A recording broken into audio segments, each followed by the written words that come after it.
네, 여러분하고 실수연발, 셰익스피어의 초기 희극이죠. 예, 이 실수연발에 대해서 같이 공부할 한국외국어대학교의 권우숙입니다. 반갑습니다. 이 셰익스피어가요, 보통 작품 시기를 1기, 2기, 3기, 4기로 나누거든요. 그래서, 유명한 그 4대 비극을 썼던 거는 3기예요. 예, 3기. 그래서 완숙한 작품기에 그 4대 비극들을 다 쓰거든요. 그런데 이제 이 1기의 작품들은, 초기 작품들은 고대 그리스나 로마의 극들을 거의 답습하고 모방하는 모방 습작기라고 우리가 얘기하거든요. 그런데 여러분들하고 오늘 같이 공부할 이 실수연발은 바로 그런 모방 습작기 초기 작품이에요. 그래서 셰익스피어 희극 중에서는 가장 먼저 쓰여진 극이고요. 예, 그러다 보니까 우리가 이제 3기 4대 비극 아니면 2기 희극 한여름밤의 꿈이나 베니스의 상인 이런 걸 썼을 때는 셰익스피어가 굉장히 작가로서 원숙해지고 깊이도 있고 예, 그런 이제 시기인데 이 초기에는 아직까지 그런 이제 원숙한 작품들은 나오지 않는 예, 그래서 그런 초기극의 특징을 갖고 있는 작품이에요. 이 실수연발이라는 작품은 공연으로 보면은 공연 내내 웃다가 나와요. 그죠? 예, 너무 웃기고 재밌고 그런데 그다지 주는 메시지라든가 어떤 생각할 거리라든가 그런 건 별로 없지요. 예, 그런 초기극의 특징을 갖고 있는 작품입니다. 그래서 이 영어로는 The Comedy of Errors라 그러는데, 그러니까 결국 뭐냐면 실수의 연극이란 얘기죠. 예, 계속 그 실수들을 하는, 그러니까 그 작품의 그 상황이 쌍둥이 그 형제와 그들의 쌍둥이 하인, 이렇게 쌍둥이 형제와 쌍둥이 하인 때문에 벌어지는 온갖 해프닝들이에요. 예. 그래서 그런 이야기들이 이제 쭉 진행이 되는 극이거든요. 그래서 그냥 재미있게 즐기고 보고 하면 되는 그런 극이기 때문에 극에 대해서 이제 줄거리와 특징들에 대해서만 간단히 설명을 해드리면 될 것 같습니다. 지금 보시면은 예, 그림 두 개가 둘 다 이제 공연 포스터거든요. 예, 근데 그 첫 번째 그림은 1879년 공연됐던 포스터고요. 두 번째는 최근에 공연됐던, 그래서 두 명의 주인과 쌍둥이죠. 예, 두 명의 쌍둥이 하인. 예, 그래서 서로 이제 막 헷갈리는 거예요. 이게 내 하인인지 네 하인인지 몰라서 너 내가 이거 하라고 시켰는데 왜 안 했어? 그러고 싸우고 예, 이런 이제 상황들이 벌어지는 그런 극이죠.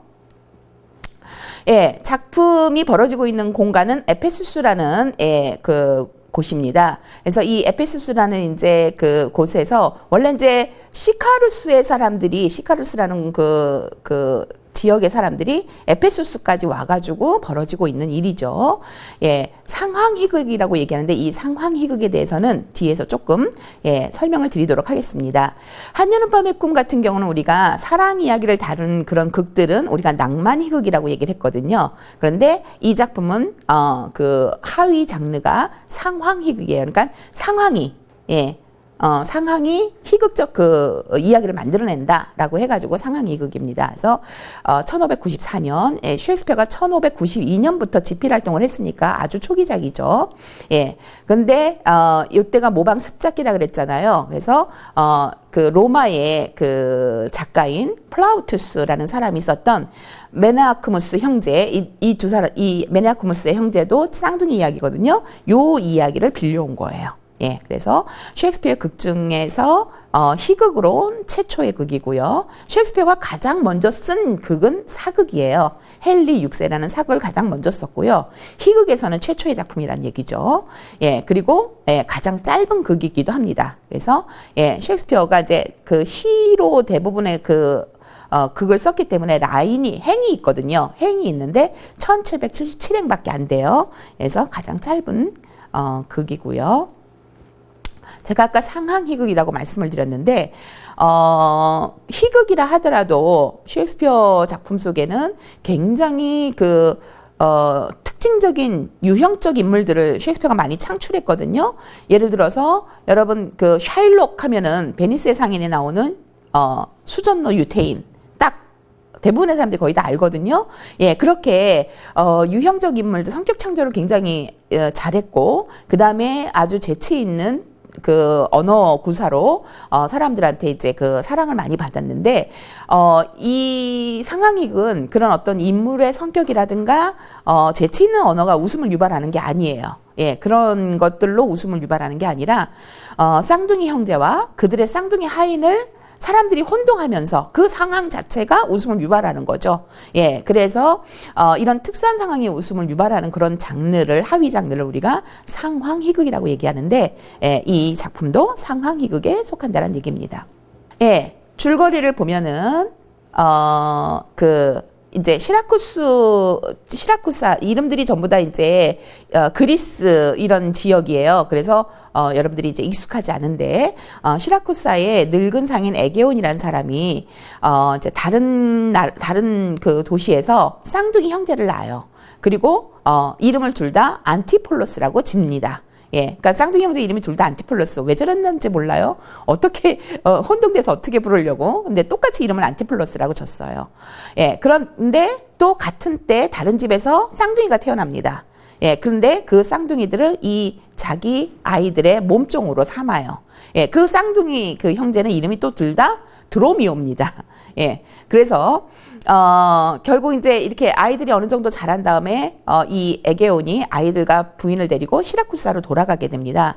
돌아가게 되는데 바다에서 폭풍을 만나가지고 헤어지게 되죠. 아내하고 큰아들의 몸종 하고와 헤어지게 돼요. 예, 그리고 나서 이제 작은 아들 그 하인하고만 몸종하고만 이렇게 살다가 작은 아들이 18세가 되던 해 어머니와 형을 찾아서 떠납니다. 예.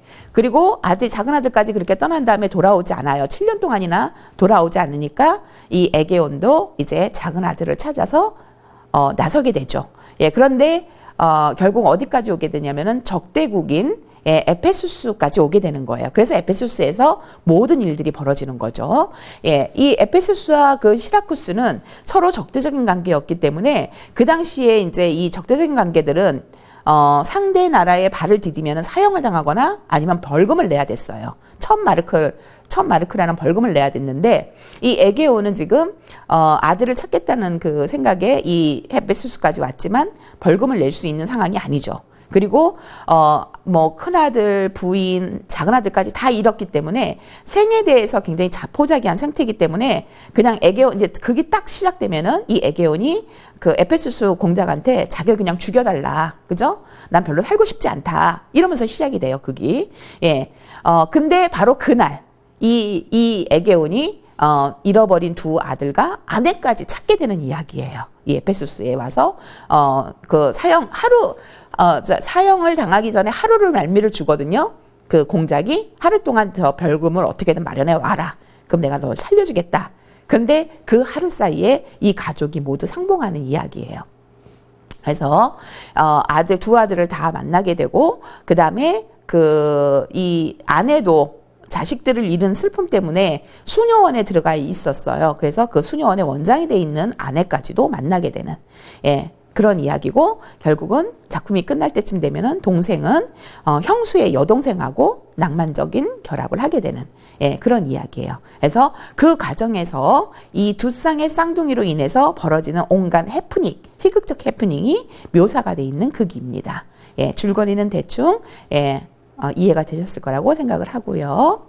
예, 이 이야기가 전체가 다 하루 동안의 이야기예요. 그래서 그럼 그 과거 뭐 18년, 7년 이런 것들은 전부 다 이야기로 풀어주는 거죠. 그죠? 예, 보고를 그 공작한테 하는 이야기, 뭐 또는 그 수녀 원장이 됐던 그 사람이 하는 이야기, 아들들이 하는 이야기, 이런 것 가운데서 이제 이 과거 이야기들이 전부 다 나오는 거죠. 예, 에게온이 아들을 찾아서 적국 에페수스에 와서 체포되죠. 일단 체포돼서 이제 공작에게 이제 그 사형을 얼른 내려달라. 자기는 삶이 싫다. 예, 너무 괴롭다. 죽여달라. 이렇게 얘기하는데 이제 하루 말미를 주면서 예, 그 하루 동안에 벌어진 일입니다. 공작이 이 에게온한테 이렇게 얘기를 합니다. 불쌍한 에게온, 운명의 신이 그대에게 혹독하고 야박한 불행의 등짐을 어깨에 짊어지도록 했나 보군. 만약 국법과 나의 지위, 서약, 그리고 나의 직무에 위배되지 않고 나의 선고를 취소할 수만 있다면 충심으로 살려주고 싶지만 나 공작으로선 그럴 수도 없느니라. 그러니 상인이요. 예, 오늘 하루만 예, 방면해 주겠으니 도울 만한 사람을 찾아 돈을 마련토록 해라. 에페소스에 살고 있는 모든 친지를 찾아 애거를 하든 빌리든 간에 부족한 금액을 채워 그대의 목숨을 건지도록 해라. 이렇게 이제 하루 말미를 주는 거죠. 그죠? 예, 그리고 그 사이에 극적으로 이렇게 극이 시작할 때만 하더라도 사형당할 것 같았던 이런 이제 상황에서 작품이 끝날 때는 예, 모든 가족을 다 만난 해피엔딩으로 작품이 마무리가 되고 있는 그런 극입니다. 예, 이 작품은 제가 처음에도 말씀을 드렸지만 그러니까 셰익스피어라는 대작가, 예, 그 대작가도 처음부터 아주 원숙한 작가는 아니었다는 걸 보여주죠. 그죠? 예. 그래서 셰익스피어가 대단히 인간에 대한 통찰이 그 통찰력이 뛰어나고, 예, 인간들의 어떤 성정, 성향, 심리 이런 것들을 꿰뚫는 능력이 있었다 하더라도 초기에는 예, 그런 능력이 발휘가 되지 않죠. 예, 그래서 초기 예, 습작기의 어떤 한계들이 보여지는 극이라고 보시면 되겠습니다. 그래서 셰익스피어 초기 극들은 예, 주로 고전 그리스와 로마 극들을 차용하고 모방하고 예, 이렇게 썼습니다. 그래서 이 시기의 극들은 완숙기에 쓰여진 극들처럼 서정적인 어떤 감정을 노래하거나 어떤 뛰어난 인물을 창출해낸다거나 예, 아주 멋진 언어 구사 이런 것들이 없어요. 예, 그런 것들이 부족하고 예, 굉장히 그냥 오해가 쌓이고 그냥 오고 가는 주먹 다짐. 그러니까 뭐예요? 주로 누가 이제 매를 맞냐면은 하인들이 매를 맞아요. 그죠? 예. 주인들의 오해로 예, 부당한 구타를 당하고 이런 이제 그런 그 내용의 어떤 코미디를 우리가 슬랩스틱이라 그러죠. 그죠? 주로 그냥 몸개그라 그러죠, 우리가. 예. 어떤 지적인 어떤 언어라든가 어떤 그런 구성에서 오는 게 아니라 그래서 이런 슬랩스틱 코미디의 성격을 보여준다라는 거죠. 예, 이게 이제 무방습작기의 한계인데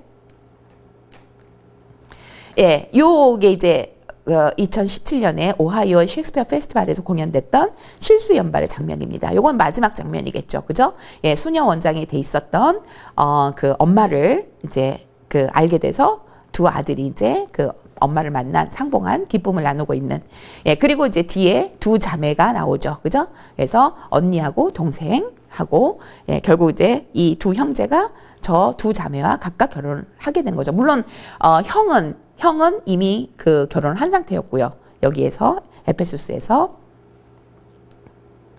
예, 그러면 원전 메나에크무스 형제라는 작품에 대해서 조금 우리가 알아야 되겠지요. 이제 이 테렌티우스라는 그 작가하고 같이 로마의 2대 희극 작가로 알려진 사람이 바로 플라우투스예요. 그죠?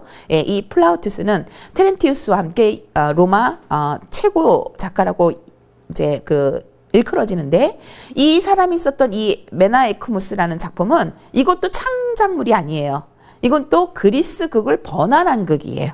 그러니까 그리스 극을 번안해서 플라우투스가 쓴 거를 셰익스피어가 또 빌려와서 또 예, 자기만의 또 플롯을 더해가지고 만들어낸 거죠.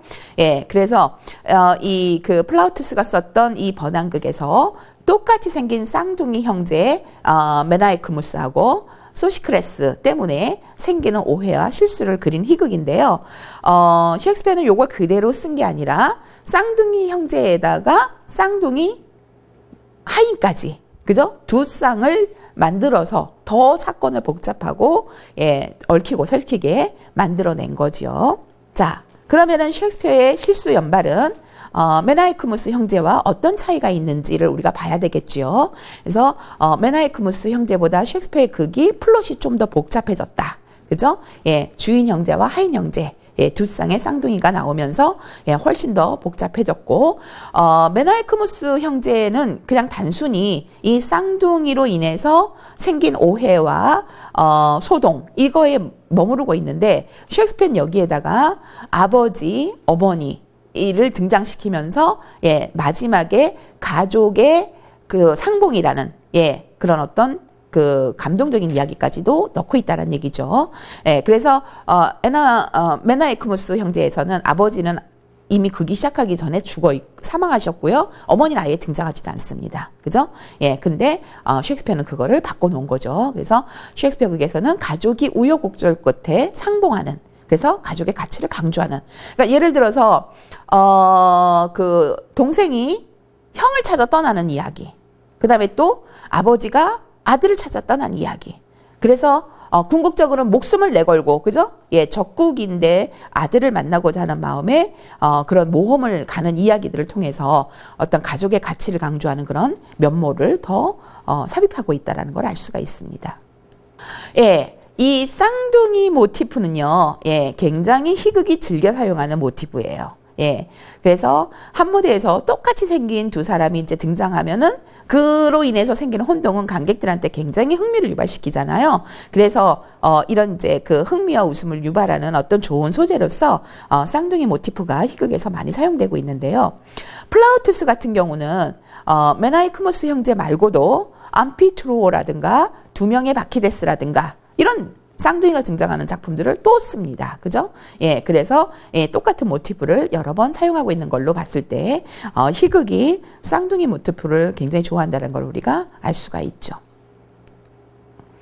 자, 요것도 예, 스위스의 이제 공연학과에서 공연했던 장면입니다. 그래서 두 쌍둥이와 어머니, 예, 요 장면이 굉장히 상징적인 장면들인 것 같아요. 많이 이 장면들을 노출을 시키고 있는 걸 보면은 지금 이제 지금 이렇게 뭐죠? 줄에 매여 있는 사람이 형이에요. 형이고 형의 하인, 그죠? 예, 그 몸종. 그래서 지금 보시면은 바깥에 있는 그 그러니까 사람들하고 안에 있는 사람들은 비슷하죠. 바깥에 동생네 형제들하고 예, 안에 형네 뭐죠? 주인하고 몸종 스타일이 비슷하고 예, 동생의 몸종하고 주인하고 스타일이 비슷하고 그죠? 예, 그렇게 연출들을 하거나 아니면은 두 형제들끼리를 비슷하게 하거나 이렇게 그 연출이 이제 연출에 따라 달라지는 거죠. 지금 이 원래 페수스의 형이 살고 있었잖아요. 결혼해서 잘 살고 있었는데 동생이 갑자기 나타남으로써 막 형한테 어떻게 해줬다라고 생각해요. 부인이 집에서 밥을 먹었다라고 주장하는데 이 형은 안 먹었어요. 뭐 이런 식으로 혼동이 벌어지는 거죠. 그 다음에 그 마을의 어떤 사람들하고도 뭐 목걸이를 줬다 안 줬다 이런 일들이 계속 벌어지는데 목걸이를 받아갔다 뭐 이런 일들이 계속 벌어지는데 누가 받아간 거예요? 동생한테 주고는 형한테 줬다 그러는 거예요. 그러니까 형은 하지 않았는데 계속 했다라고 사람들이 말하면서 형이 이제 점점 이상하다라고 오해를 받는 거죠. 그죠? 정신이 나갔다. 제정신이 아니다.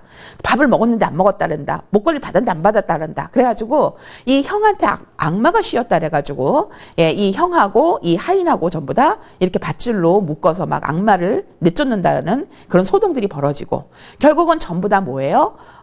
이 동생이 나타남으로써 갑자기 동생이 에페수스의 쌍둥이 동생이 나타남으로써 이 형이 계속해서 당하는 그런 상황인 거죠. 그죠? 그 다음에 이 동생은 갑자기 어떤 여자가 나타나서 자기 집에 초대해서 밥을 먹이고, 그죠? 예. 알지도 못한 사람이 자기한테 비싼 목걸이를 주고, 예. 계속 이제 이런 일들이 동생한테 벌어지는 거예요. 그래서 이 동생은 도대체 왜 이런 일이 벌어지지? 이러면서 계속해서, 내가 누군데, 저 사람들은 나를 아는데 나는 왜 저 사람들을 모르지? 예. 이런 일들이 이제 벌어지고 있는 소동들이 벌어지는 거죠. 자, 결국은 이 작품에서 보여주고 있는 것이 이제 정체성의 혼란 문제죠. 예.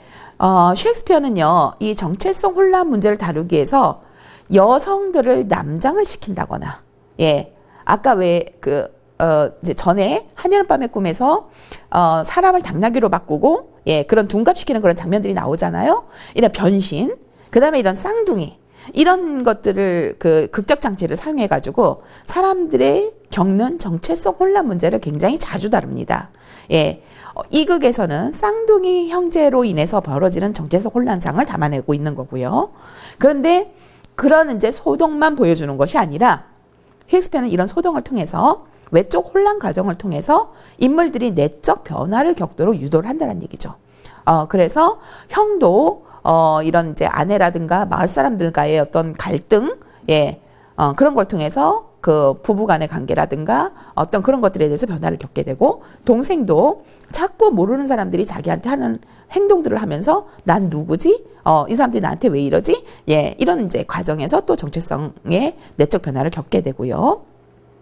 그래서 이 정체성 혼란은 단순한 정체성 혼란에서 끝나는 것이 아니라 그것이 이제 내적 변화를 유도한다라는 그런 중요한 어떤 의미가 있습니다.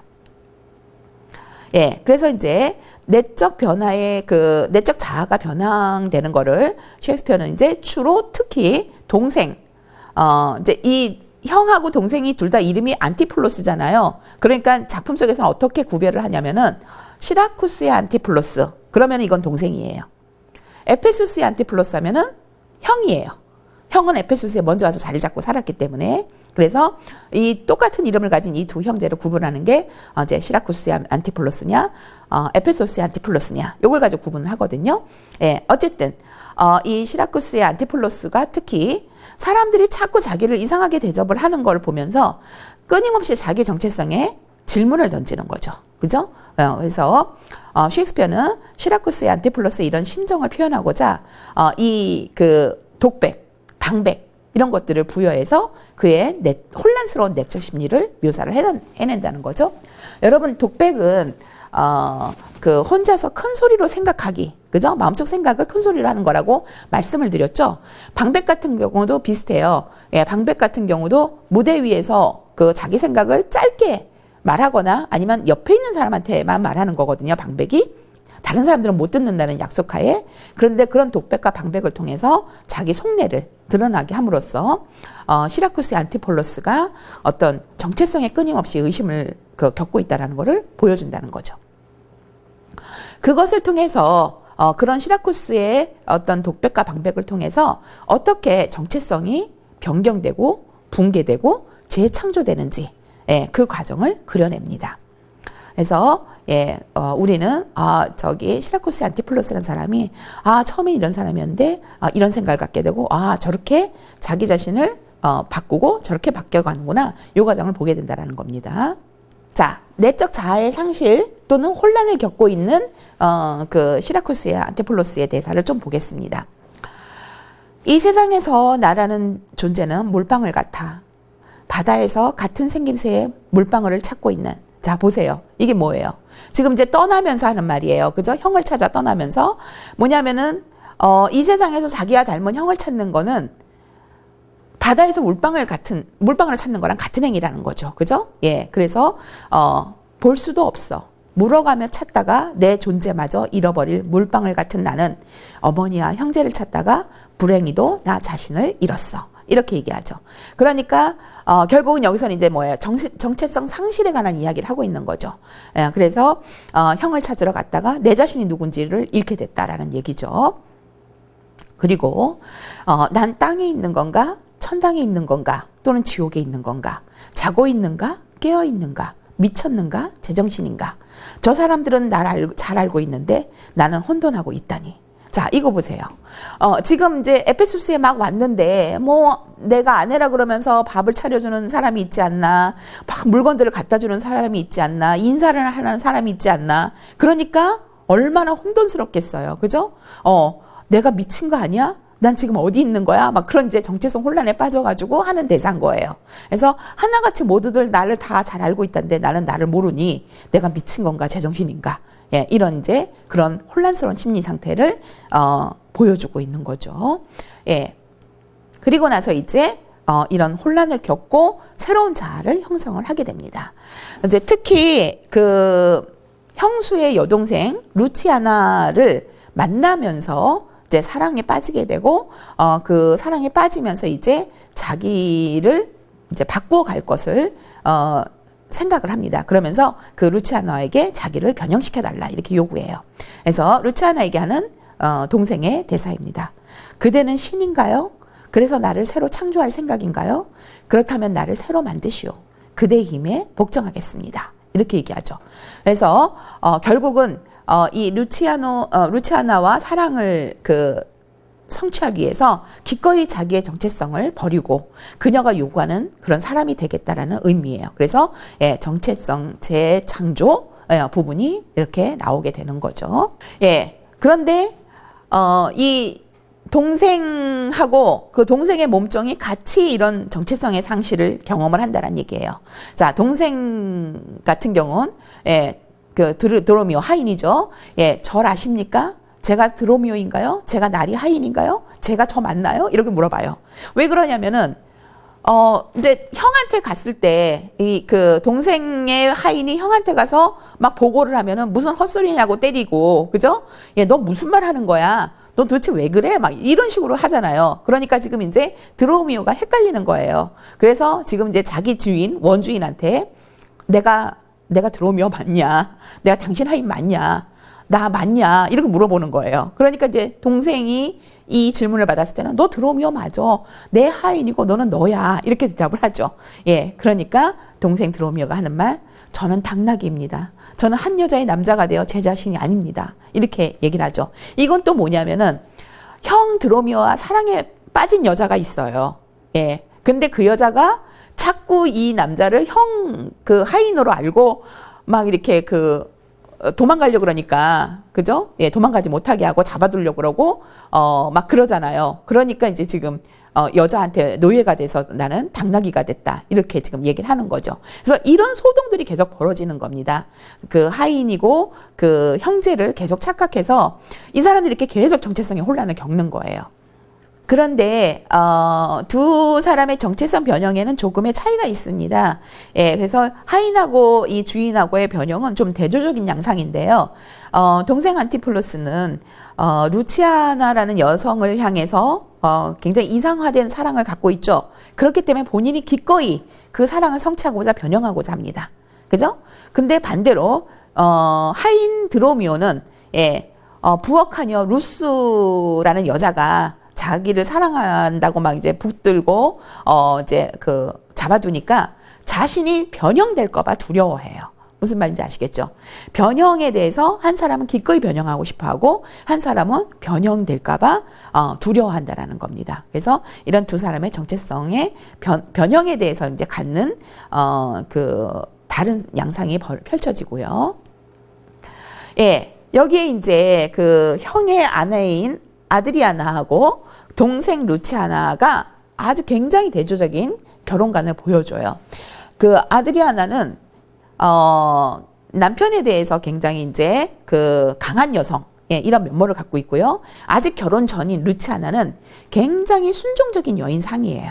예, 그래서 두 자매가 하는 대사를 보면은 이제 그 결혼관의 차이를 잘 볼 수 있는데 언니는 뭐라고 말하냐면 도대체 남자라고 해서 우리보다 더 많은 자유를 할 게 뭐람? 이렇게 처음부터 대사가 이제 그렇죠. 그죠? 예, 남자가 왜 여자보다 자유를 더 누려야 돼? 이제 이런 걸 얘기하죠. 근데 루치아나가 뭐라고 얘기를 하냐면 하늘 아래에 있는 것들은 땅의 것이나 바다의 것이나 공중의 것이나 모두 제 분수에 알맞게 살고 있어요.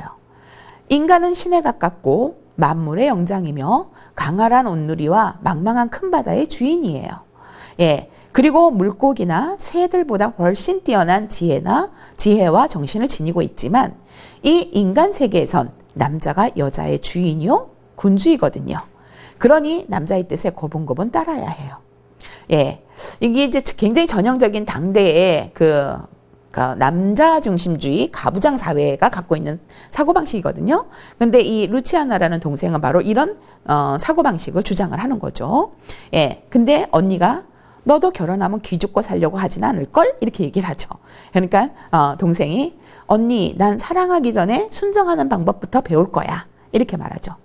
그러니까 이제 아드리아나가 그렇다면 네 남편이 외도의 눈을 밝히면 어떡할래? 이렇게 물어봐요. 이 작품에서 사실 이제 그 형은 잠시 창녀와 만나기도 하고 그런 부분들이 나오거든요. 예, 그러니까 이제 실제 결혼해서 그런 경험을 했던 언니의 말인 거죠. 예, 그랬더니 루치아나는 굉장히 이상적으로 말을 하죠. 그야 집에 되돌아올 때까지 참고 기다리지 뭐. 예, 이렇게 얘기해요. 그랬더니 언니가 하는 말이 넌 무정한 남편 때문에 슬픔을 당해보지 못해서 아무 쓸모없는 참을성을 입에 떠올리며 날 위로해 주려는 거야. 너도 살다가 내가 겪은 고통을 몸소 겪어보면 그 알량한 참을성을 내동댕이 쳐버릴 거야. 이렇게 얘기를 하는 거죠. 그래서 이 두 자매가 이 결혼에 대해서 나누는 이 대사가 사실은 굉장히 가부장적인 사고를 담고 있으면서도 그 가운데 또 진보적인 거죠. 그죠? 예. 당시 보통 여자들한테 요구되는 거는 루치아나가 하는 저런 여성이죠. 그죠? 예. 남편이 바람 펴도 집에서 기다리는. 그런데 이 아드리아나는 네가 실제 결혼해봐. 그렇게 되나? 예. 왜 남자는 더 자유를 누려야 돼? 이런 이제 주장을 함으로써 사실은 굉장히 진보적인 그런 면모도 볼 수 있다는 거죠. 이게 400년 전 작품이에요. 그죠? 셰익스피어가 400년 전에 썼던, 400년도 더 된 그런 작품인데, 이런 이제 그 여성들의 주장들을 담아내고 있다는 게 좀 놀랍기도 하지요. 어쨌든, 결국은 이제 이런 유순한 루치아나한테 동생이 반해서, 예, 그 여자를 아내로 맞이하고자 노력을 한다라는 거죠. 네, 바로 이 그 공연 장면 포스터를 보시면은 2016년에 아메리칸 플레이어드 시어터에서 공연했던 장면인데, 동생과 언니의 그 성향이 굉장히 잘 드러나는 그림이어서 사진이어 선생님이 가져왔어요. 그러니까 언니가 이제 강한 그 아내상, 그죠? 반면에 유순하고 고분고분한 동생의 모습이 잘 대비가 되죠. 그래서 이런 그 두 여성의 결혼관도 셰익스피어는 대비를 시키고 있습니다. 예. 조금 아까 제가 이제 변형에 대한 이야기를 했죠. 정체성의 변형 이런 이야기를 했는데 주로 정체성의 혼란을 겪으면서 내적 정체성이 변화가 되는데 요 부분은 이제 가족이 다 상봉하고 나서 그 7년 만에 아들을 만났는데 그 아들 동생 아들이 아버지를 못 알아보는 거예요. 그죠? 예, 7년 만에 만난 아버지를 그때 아버지가 하는 말이죠. 에게온이 하는 말이죠. 네가 나를 마지막 본 이래로 슬픔이 나를 이처럼 변하게 했다. 빈틈없는 시간이 불그자를 만드는 손으로 내 얼굴에 이상한 변형을 새겼다. 내 목소리를 모른다고 극악한 시간이요. 너는 7년이라는 짧은 세월에 나의 가련한 혀를 이처럼 줄가고 터지게 하여 여기 이 나의 아들마저 슬픔에 변질된 이 약하고 조화를 잃은 내 음성을 모르게 만들었단 말이냐. 여기서 너는 7년이라는 짧은 세월에 너는 누구예요? 시간을 말하는 거예요. 그죠? 그래서 시간이 7년이라는 짧은 세월에 나를 이렇게 바뀌게 만들어서 변형을 시켜서 예, 아들마저도 내 음성을 못 알아보게 했다라고 얘기하는 거죠. 그래서 여기서도 우리가 너를 마지막 본 이후로 슬픔이 나를 이처럼 변하게 했다 해서 굉장히 가족애 같은 걸 보죠. 그죠? 느끼게 되죠. 예, 아들을 떠나보내고 겪었을 노인의 외로움과 슬픔 이런 것들이 전달이 되는 그런 지점이 있죠. 그래서 그 플라우투스가 썼던 작품보다는 어떤 가족의 어떤 문제라든가 가족의 상봉 그런 감동 같은 것들이 이 작품 속에서는 조금 더 강조가 된 그런 부분들이 있습니다. 예, 그래서 예, 이렇게 쭉 쌍둥이 두 쌍의 그 형제들을 통해서 벌어졌던 온갖 해프닝을 다 그려내고 있는 정신없이 그런 이제 오해와 실수와 이런 것들을 보여줬던 이 극의 가치와 의의에 대해서 우리 한번 정리해보고 마무리 짓도록 하겠습니다. 일단 초기극의 한계에 대해서는 선생님이 앞에서 설명을 드렸잖아요. 예, 그런 초기극의 한계가 분명히 있음에도 불구하고 연극을 보실 때는 처음부터 끝까지 관객들한테 웃고 즐길 수 있게 해준다라는 거죠. 이 극은. 그죠? 보는 내내 너무 재밌고 예, 웃음이 끊이지 않죠. 그러다가 마지막 부분에서는 예, 마지막 가족 상봉 그 장면에서는 또 눈물이 찔끔 나올 정도의 감동 예, 그런 어떤 이제 서정적인 감정들이 예, 등장을 한다라는 얘기죠. 예, 그래서 아직 미숙한 젊은 작가가 썼던 극이지만 굉장히 대사가 간결하고 활력이 넘쳐요. 예, 뒤로 가면은 셰익스피어 비극 같은 경우에는 굉장히 대사가 장황해지거든요. 예, 장황해지는데 이 초기극에서는 대사가 굉장히 간결한 대사들을 주고받는 예, 그런 활력이 넘치는 그런 대사들로 이루어져 있습니다. 그리고 이게 단 하루 동안의 일이라 그랬잖아요. 그러니까 처음에 극이 시작할 때는 사형 선고를 받은 에게온으로부터 이야기가 시작된다 그랬잖아요. 그러니까 많은 사건들이 실타래처럼 얽히고 설키다가 굉장히 빠르게 반전이 돼요. 예, 반전이 이루어져서 그 사형 선고를 받았던 사람이 오히려 모든 가족을 예, 그렇게 오랫동안 헤어져 있었던 가족을 만나면서 예, 해피엔딩으로 이루는 예, 그런 약간 웃음과 재미와 흥미뿐만 아니라 감동 예, 그리고 예, 그런 어떤 그 인간의 가족의 이런 것까지 전달해주는 예, 그런 데서 이 작품의 이 의의와 가치를 찾을 수 있을 것 같습니다. 네, 여기까지 셰익스피어의 초기극 실수연발이라는 작품에 대해서 여러분들한테 설명드렸는데 잘 이해가 되셨으면 좋겠습니다. 극도 아마 재미있게 즐기셨을 거라고 생각합니다. 자, 그럼 여기까지 셰익스피어 작품에 대한 설명 마치도록 하겠습니다.